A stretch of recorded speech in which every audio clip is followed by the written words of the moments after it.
2047 vision అనేది ఇవాళ తెలంగాణ దశ దిశ మార్చే విధంగా మారబోతా ఉంది. తెలంగాణలో తెలంగాణ రాష్ట్రం వచ్చిన తర్వాత బీసీలకు ఒక గౌరవం వచ్చింది, ఆత్మవిశ్వాసం పెరిగింది. ఇలా ఏ ప్రభుత్వాలు చేయని విధంగా బీసీలకు గొప్ప గౌరవాన్ని ఇచ్చింది. రిజర్వేషన్ల అంశాన్ని తీసుకొచ్చి బీసీ నాయకత్వాన్ని ఒక పెద్దపీట వేసింది. ఇవాళ యువ నాయకత్వాన్ని కూడా రాబోయే రోజులలో పెద్దపీట వేస్తుందని విశ్వాసం నమ్ముతున్నాం. దానికి ఉదాహరణే ఇవాళ నవీన్ యాదవ్ గారు. కాబట్టి రానున్న రోజులలో కూడా కాంగ్రెస్ పార్టీ మరింత ఒక బాహుబలిలాగా ప్రజల కోసం పనిచేస్తూ ఉంది. కట్టపలు వచ్చినా లేకపోతే కాలకేయులు వచ్చినా వాళ్ళ ఆటలు ఇక తెలంగాణలో సాగవనే విషయాన్ని కూడా మీ అందరికీ గుర్తు చేస్తూ ఉన్నాం. తెలంగాణలో ఒక జవాబుదారిగా ఒక ముఖ్యమంత్రి గారు కావచ్చు, మంత్రులు కావచ్చు, ఇవాళ పని విధానాలు తేడా లేకుండా, అది సెలవు కావచ్చు, ఏది లేకుండా ఇవాళ ప్రజల కోసం పనిచేస్తున్నటువంటి నాయకులు కాబట్టే ప్రజలు ఇచ్చినటువంటి ఇది గొప్ప తీర్పుగా మేము భావిస్తూ ఉన్నాం. రాబోయే అది స్థానిక సంస్థలు కావచ్చు, వచ్చే సార్వత్రిక ఎన్నికలు కావచ్చు, ఏ ఎన్నికల్లో అయినా ఇదే తరహాలో ఫలితాలు మాత్రమే ఉంటాయి. మీరు గుర్తుపెట్టుకోండి. ఎందుకంటే సంక్షేమ పథకాలు, అది సన్నబియ్యం కావచ్చు, ఉచిత కరెంటు కావచ్చు, రైతు రుణమాఫీ కావచ్చు, నిరుద్యోగుల ఉద్యోగాల భర్తీ కావచ్చు, అన్ని రంగాలకు పెద్దపీట వేసి లబ్ధిదారులకి చేరే విధంగా ఇవాళ ప్రభుత్వం ఆలోచన చేస్తుంది. గతంలో బీఆర్ఎస్ హయాంలో మనం చూసినాం, బీఆర్ఎస్ నాయకుల జేబు ఖర్చుల కోసమే దళిత బంధు తీసుకొచ్చారు. ఒక దళిత బంధు వస్తే నలుగురు వాటా తీసుకొని అది బొంగులు పుట్టినలాగానే దళిత బంధుని చేస్తే ఇవాళ లబ్ధిదారులకు, అసలైన లబ్ధిదారులకు, పేద మధ్యతరగతి ప్రజల్ని ఇవాళ లబ్ధిదారులకు చేరుతూ ఉంది. కాబట్టి ప్రజలలో ఒక విశ్వాసం పెరిగింది.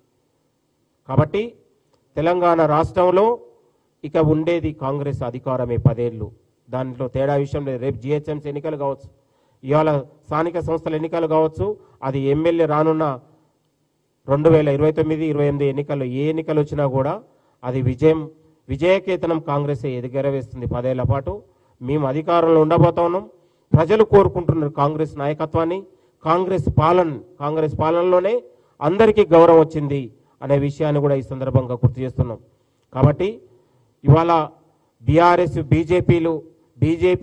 బీఆర్ఎస్కి అవయవదానం చేసినా, బీఆర్ఎస్ ఆ బీజేపీకి ఎన్ని కుప్పిగంతులు వేసినా కూడా ఇంకా అది ప్రజలలో అది చెల్లని రూపాయలాగానే మిగిలిపోతూ ఉందనేది విషయాన్ని మీ అందరికీ గుర్తు చేస్తున్నాం.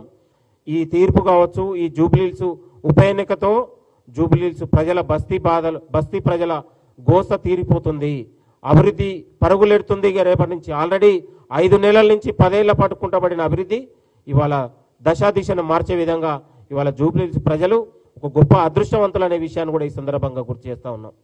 కాబట్టి తెలంగాణలో భవిష్యత్తులో ఏ ఉప ఎన్నికలు వచ్చినా కూడా ఇదే తరహాలో ఫలితాలు ఉంటాయి. మార్పు వచ్చిందండి. ఎప్పుడు ఒకే డ్రామా ఉండదు. డ్రామాని ప్రజలు ఎంతకాలం నమ్మరు, నిజాయితీని కూడా నమ్ముతారు, నడవడికను కూడా నమ్ముతారు. మేము ఏది చెప్పగలం అది చేయగలుగుతున్నాం. కాబట్టి కాంగ్రెస్ అంటేనే ఇది ప్రజల పార్టీగా, బడుగు బలహీన వర్గాల పార్టీగా ఇది మనం ఆలోచన చేసే ముందుకెళ్తా ఉన్నాం. కాబట్టి ప్రజలు ఇచ్చినటువంటి ఈ తీర్పుతోని మరింత ఉత్సాహం, స్ఫూర్తితోని ఇవాళ మేము గెలవగానే మాకేదో అహంకారం కాదు, గెలుపు ఓటముల్ని మేము ముందుకెళ్తూ ప్రజల కోసం అంతిమంగా ప్రజల పక్షాన నిలబడతాం, ప్రజల కోసం నిలబడతా ఉన్నాం.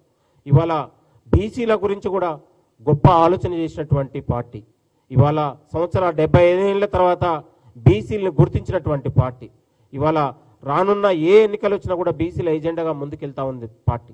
కాబట్టి ఇది బడుగు బలహీన వర్గాల పార్టీగా, పేద వర్గాల పార్టీగా, యువక నాయకుల్ని కూడా ఇవాళ ఎమ్మెల్యేలు ఎంపీలను చేసే భవిష్యత్తులో రానున్న రోజులు కూడా రాబోతా ఉన్నాయి కాంగ్రెస్ పార్టీ అనే విషయాన్ని కూడా మాకు గుర్తు చేస్తా ఉన్నాం. ఏది ఏమైనా గౌరవ రేవంత్ రెడ్డి గారి పాలనలో ఇవాళ అన్ని వర్గాల ప్రజలు ఇవాళ సంక్షేమ పథకాలు అంతా ఉన్నాయి. అందరూ కూడా సంక్షేమాన్ని చూసి వాళ్ళు అబ్బురపడతా ఉన్నారు, వాళ్ళు ఆనందపడతా ఉన్నారు. కాబట్టి రానున్న రోజుల్లో కూడా ఈ తెలంగాణ ప్రజల ఆదరణ అభిమానాలతోని మరింత ముందుకెళ్ళి ప్రజల సమస్యలు ఎజెండాగా పరిష్కారం దిశగా ఈ ప్రభుత్వం ముందుకెళ్తా ఉంది. అది యువకులు కావచ్చు, నిరుద్యోగులు కావచ్చు, రైతులు కావచ్చు, మహిళలు కావచ్చు, ఏ రంగాలైనా కూడా ఎక్కడైతే అన్యాయం ఉందో, ఎక్కడైతే సమస్యలు ఉన్నాయో మేము అక్కడికి వెళ్తా ఉన్నాం. తెలంగాణ రాష్ట్రంలో గౌరవ ముఖ్యమంత్రి గారే పోరాటాలు ఉండాలనేటువంటి ముఖ్యమంత్రి రేవంత్ రెడ్డి గారు, పోరాటాలు ఉండాలి, ఉద్యమాలు ఉండాలని కోరుకున్న వాళ్ళం. గతంలో ఉద్యమాలను, పోరాటాలను నిషేధించినటువంటి పాలకులు మేము ప్రజాస్వామ్యయుతంగా, జవాబుదారీయుతంగా ఇవాళ మనం ప్రజల కోసం పనిచేస్తున్నాం. ఇవాళ జూబ్లీహిల్స్ ఎన్నికలో కూడా ధర్మబద్ధంగా న్యాయబద్ధంగా గెలిచినాం.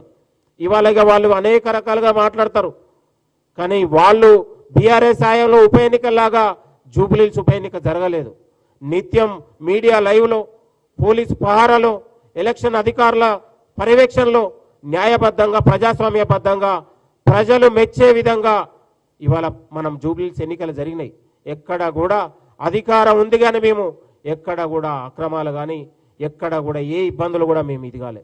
ప్రజాస్వామ్యబద్ధంగా నీతి నిజాయితీతోని ఎన్నికలు జరిగినాయి కాబట్టి ప్రజలు గుండెల నుంచి వచ్చినటువంటి తీర్పు, ప్రజల ఉదాహరణ నుంచి వచ్చినటువంటి తీర్పుగానే మేము భావిస్తూ ఉన్నాం. కాబట్టి అది ఏది ఏమైనా ఇది ఒక గొప్ప మైలురాయి తెలంగాణ రాష్ట్రానికి. ప్రజలు ఇచ్చినటువంటి ఇది గొప్ప గౌరవం, రేవంత్ రెడ్డి గారికి ఇచ్చినటువంటి గౌరవం ఇది. జూబ్లీహిల్స్ నవీన్ యాదవ్ గెలుపుగా అది రేవంత్ అన్న నాయకత్వంలో వచ్చినటువంటి గౌరవంగా మేమందరం కూడా భావిస్తూ ఉన్నాం. మేమందరం ఇదే స్ఫూర్తితోని ప్రజాపాలన మరింత ప్రజలకు వెళ్ళే విధంగా మేమందరం కూడా ఒక సైనికుల్లాగా, ఒక కార్యకర్తల్లాగా మేము ప్రజల కోసం పార్టీ తరఫున